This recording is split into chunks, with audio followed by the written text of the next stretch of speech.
Good morning, class 6. Today we will start with the first chapter of your history book. That is what, where, how, and when. Now, I think you are studying social science for the first time. So, social science is combined, of all three subjects, that is history, geography, and civics. In history, we study about past. Now, you might have the question, why do we study past? It has already taken place. But then, there are a lot of things we should learn from the past. There are many things, many qualities which we should imbibe from the past civilizations or make certain amendments in our lifestyle. Then we talk about political science or civics, that is, a person should be knowing the duties he or she has towards the country, towards the state.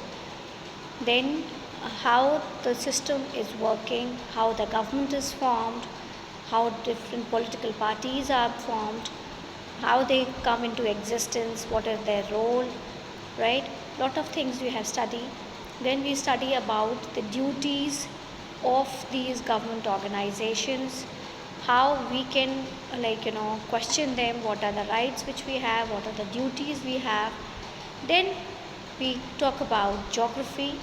Geography, we study about the physical features of a place, the climatic condition, the how the you talk about the forest, how they are, what was the scenario, and all that stuff, right? So today we will start with history.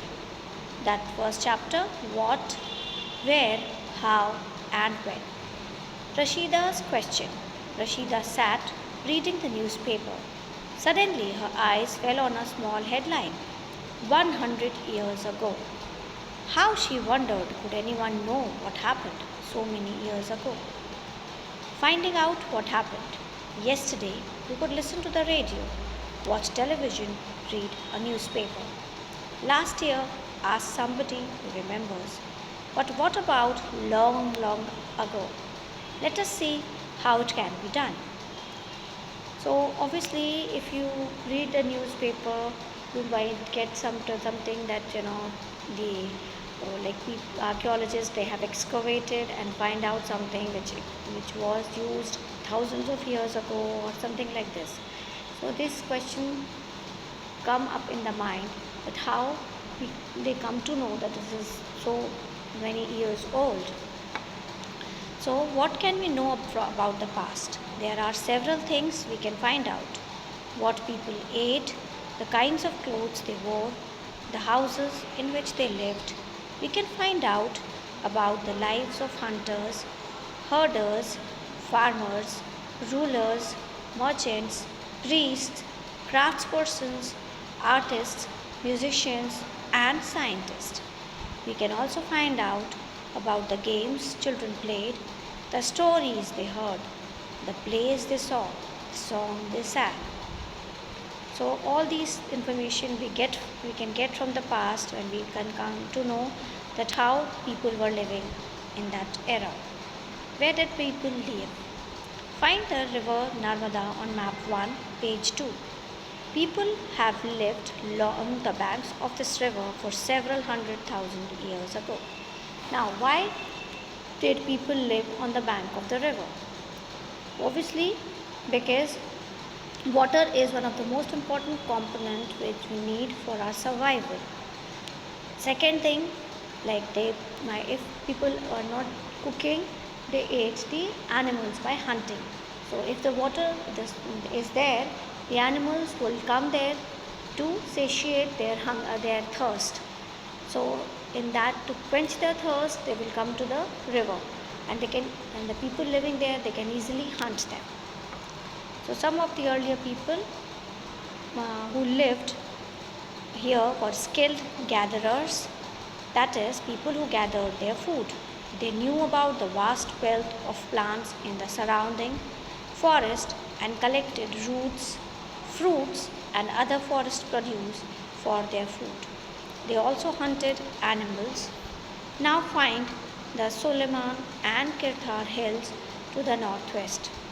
Some of the areas where women and men first began to grow crops such as wheat and barley about 8,000 years ago are located here.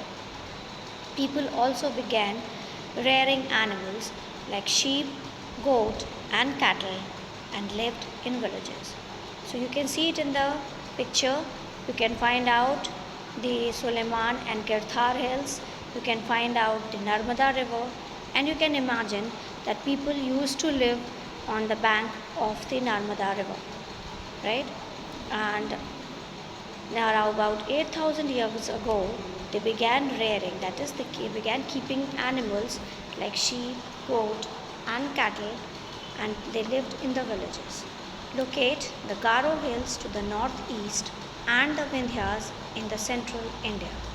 These were some of the other areas where agriculture developed. The places where rice was first grown are to the north of the Vindhyas. So, if ever somebody asks you that name the place where rice was first grown, so it was first grown to the north of the Vindhyas in India. So, you must remember this that first of all the rice was grown in the north of the Vindhyas.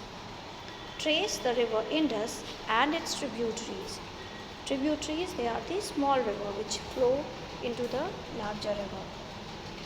About 4700 years ago, some of the earliest cities flourished on the banks of these rivers. Later, about 2500 years ago, cities developed on the banks of the Ganga and its tributaries and along the sea coast. Locate the Ganga and its tributary called the Sun. In ancient times, the area along these rivers to the south of the Ganga was known as Magad, now lying in the state of Bihar. Its rulers were very powerful and set up a large kingdom. Kingdoms were set up in other parts of the country as well. Throughout, people traveled from one part of the subcontinent to another. The hills and high mountains, including the Himalayan deserts, river, and sea, made journeys dangerous at times. Obviously, you can imagine, like now it is very convenient. You can take a flight from one place, you can take a train, and you can easily and safely go from one place to another. But that time, walking for so long, or maybe taking certain animals and take going by those animals, obviously it was difficult and dangerous also, because there was danger of the wild animals, there was danger of the dacoits or people who used to loot them.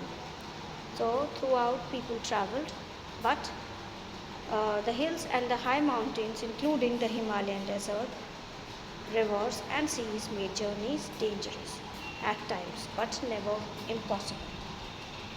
So men and women moved in search of livelihood, as also to escape from natural disasters like floods or droughts.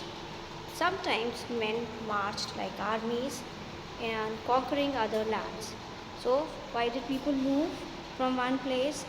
Maybe to escape the natural disaster, which could be a flood or a drought.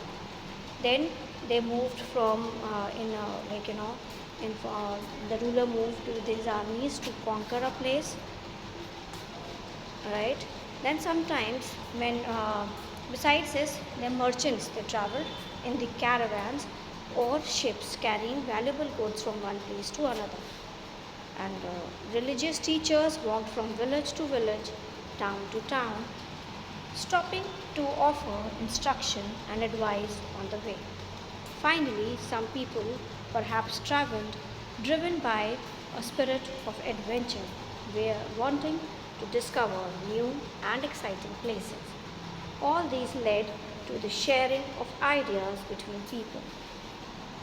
So, we have talked about like merchants, the kings, then people traveled from to escape the natural disasters, and then the religious preachers or teachers, they moved from one place to another And then there were people who loved adventure. So they also moved from one place to another. Now, why people travel nowadays? So, livelihood is a common factor. That time also people traveled for livelihood. Now also people move from one place to another in search of livelihood. Look at map 1 once more. Hills, mountains, and seas form the natural frontier of the subcontinent. While it was difficult to cross those frontiers, those who wanted could and did scale the mountains and cross the seas. People from across the frontiers also came into the subcontinent and settled here. So people that came from the other parts also and settled in the subcontinent. So children, we will stop here and we will continue the chapter in the next class. Till then you can read it. Children, please do read the chapter, mark the important points, because you will be asked anything from in between the chapters as well in the exam.